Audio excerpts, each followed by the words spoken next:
Donc dans cette vidéo, on va essayer d'expliquer l'intérêt de partager du contenu avec l'élève.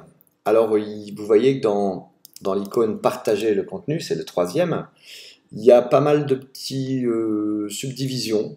La première, c'est partager un tableau vide. Donc c'est en fait un tableau blanc, comme vous pouvez le voir, sur lequel on peut écrire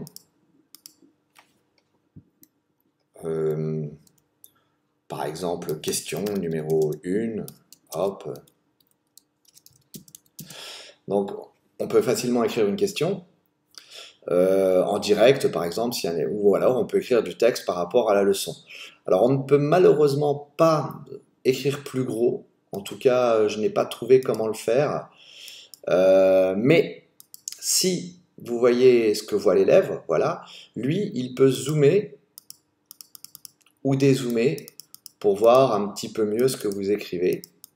D'accord? Ça peut être utile quand on partagera par exemple une image. Et ensuite, ce qui est intéressant aussi, bon, par exemple, si je dessine, alors c'est juste pour expliquer un chromosome. Voilà, bon, il est peut-être pas très joli mon chromosome dupliqué, mais on va dire que ça suffira. L'élève, lui, ne peut pas modifier pour l'instant mon chromosome, excusez-moi. Mais si j'appuie sur mes paramètres, paramètres de la session et dessiner sur le tableau et dans les fichiers, boum, voilà. À partir de là, maintenant, vous pouvez désormais dessiner sur le tableau. Vous voyez que l'élève a à peu près les mêmes outils et par exemple, il peut écrire dans une autre couleur, ici, il y a une partie du chromosome et cette partie, on appelle ça un gène. Voilà, alors, et nous, alors ça c'est l'élève qui a travaillé, et quand on voit, en tant que prof, on a son travail. Alors, tous les élèves peuvent travailler sur le même fichier, donc ça peut être vite un peu ingérable. Encore une fois, pour gérer ça mieux, on peut faire ce qu'on appelle des groupes, donc regardez la vidéo sur les groupes. Mais voilà l'idée du tableau blanc, qui est plutôt sympathique et assez simple à mettre en place. La seule petite difficulté, comme je vous disais, c'est le fait que ce soit pas vraiment zoomé. Donc, dans certains cas, certaines photos sont peut-être vues un peu petites, ou même sur l'écran de certains téléphones, on peut des fois ne pas voir grand-chose, quoi. Donc ça, il faut quand même y faire attention, ne pas donner un texte trop petit. Donc, pour arrêter le partage, tout simplement, j'appuie sur arrêter le partage du tableau. Alors, juste avant, si je reviens là-dessus dans paramètres de session et que je déclique ici, à nouveau, l'élève ne peut plus écrire dessus. Voilà. Donc là, je vais arrêter le partage de mon écran. Et maintenant, je vais partager une application. Donc pour partager l'application ou l'écran, il suffit de cliquer ici. Et en fait, vous pouvez partager soit une application déjà ouverte, soit l'écran entier. Alors là, si je prends écran entier, en fait, là, il me dit que ça peut être dangereux de partager l'écran entier parce que des fois, on voit des informations supplémentaires et on peut récupérer des données. Donc, faites toujours attention. Mais bon, là, je vais le faire pour vous montrer à quoi ça correspond. Donc, si je fais autoriser, en fait, voici ce que je vois moi et voici ce que voit l'élève, c'est-à-dire en fait ma même fenêtre répétée plein de fois et c'est quasiment illisible au départ, quoi. Donc moi, je ne vous conseille pas de faire ça. Je vous conseille plutôt, donc là je vais arrêter le partage, je vous conseille déjà d'ouvrir les applications que vous voulez montrer à l'élève. Soit c'est une application qui vous permet de faire des sciences, exemple Anagène, exemple donc un logiciel, quoi, je cherchais le terme, un logiciel pour les SVT, ou bien un diaporama, ou bien une fiche Word, etc. Alors je vous déconseille de partager par exemple une vidéo parce que la vidéo va être saccadée et avec le débit on risque de perdre beaucoup de la qualité. Moi je vous conseillerais plutôt d'envoyer un lien dans ces conditions. Mais bon voilà. Donc il y a plusieurs possibilités. Moi ce que je vais faire c'est partager par exemple l'écran de... Alors j'avais offert une fiche Word qui s'appelle document 1 mais j'ai fait aussi un diaporama. Donc là je clique sur diaporama. Je fais autoriser, je ne fais pas se souvenir de cette décision, parce que ça me permettra après de changer de fenêtre comme je veux. Donc là, je fais autoriser. Et en fait, le prof, comme l'élève, voit le diaporama, et moi, pendant ce temps, en fait, je peux changer mon diaporama. Regardez, on le voit en même temps. Là, je ne sais pas si vous voyez juste la fenêtre qui change de couleur. Quand je change mon diaporama, la fenêtre et du prof et de l'élève change en même temps. Donc c'est assez intéressant parce que ça permet de modifier, de travailler sur le diaporama ou même de laisser le diaporama ouvert.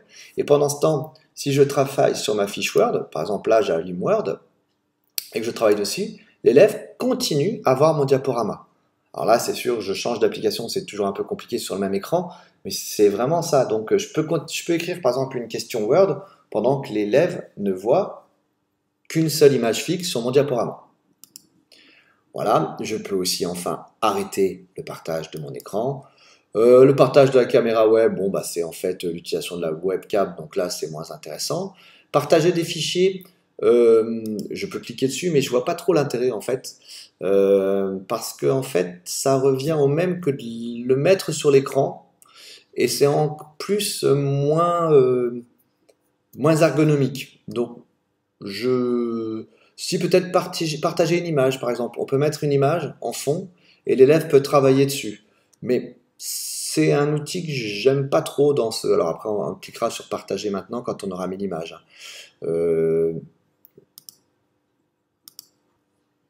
Alors par exemple, j'ai téléchargé une image d'un petit chat, ça marche toujours ça. Donc là, je la prends, je la glisse dessus. Voilà, l'image, je la partage. Donc l'élève voit, là c'est le tableau de l'élève, voit cette image. Alors pour l'instant, il ne peut pas la modifier parce que je lui avais empêché de la modifier tout à l'heure. Donc si je fais paramètres de session dessiner sur le tableau, hop, l'élève peut enfin la modifier et par exemple peut, je sais pas, colorier ses yeux, etc., etc. Bon là, il n'y a pas trop d'intérêt, mais vous comprenez bien que vous pouvez en faire ce que vous voulez. Donc voilà, moi j'aime pas trop cette fonction, à part pour cette image, quoi, pour l'outil image plutôt. Et enfin, donc là, je vais arrêter. Il reste donc une dernière application qu'on appelle sondage. Donc là, sondage, c'est assez intéressant parce que pendant que l'élève répond à une question ou travaille sur quelque chose plutôt, excusez-moi, je peux lui demander sur une question dichotomique, as-tu compris? Bon, bien sûr, à vous de modifier un peu la question, mais je fais commencer.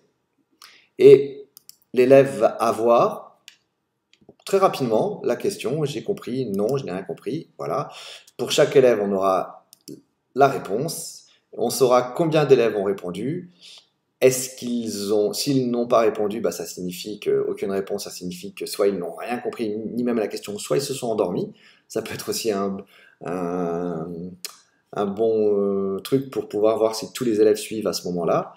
Et bah, si après ils ont répondu oui ou non, bah, vous pouvez peut-être essayer d'améliorer votre explication. Voilà, donc masquer les réponses. En fait, afficher les réponses, on voit exactement la même chose, donc ça revient au même. Donc voilà, donc là j'arrête le sondage. Donc je reviens, je fais un petit bilan en disant que partager un tableau vide c'est intéressant parce qu'on peut utiliser ça comme un tableau, donc pour écrire le cours, pour faire des dessins partagés. Partager une application, ça peut être intéressant pour montrer une image ou un diaporama à tous les élèves. Partager des fichiers, non, pour moi pas du tout, parce que en fait, les élèves ne reçoivent pas un fichier, mais ils reçoivent juste une photo d'un fichier, donc ce n'est pas du tout la même chose. Et c'est pour ça que l'image est un bon exemple, mais ça s'arrêtera là. Et le sondage, l'outil sondage peut être intéressant pour voir si les élèves suivent, on va dire. Et là, sur l'utilisation de la classe virtuelle, je m'arrêterai là parce que après, ce qui est plus intéressant, c'est de partager des contenus, du travail, mais cette fois-ci sur un autre support.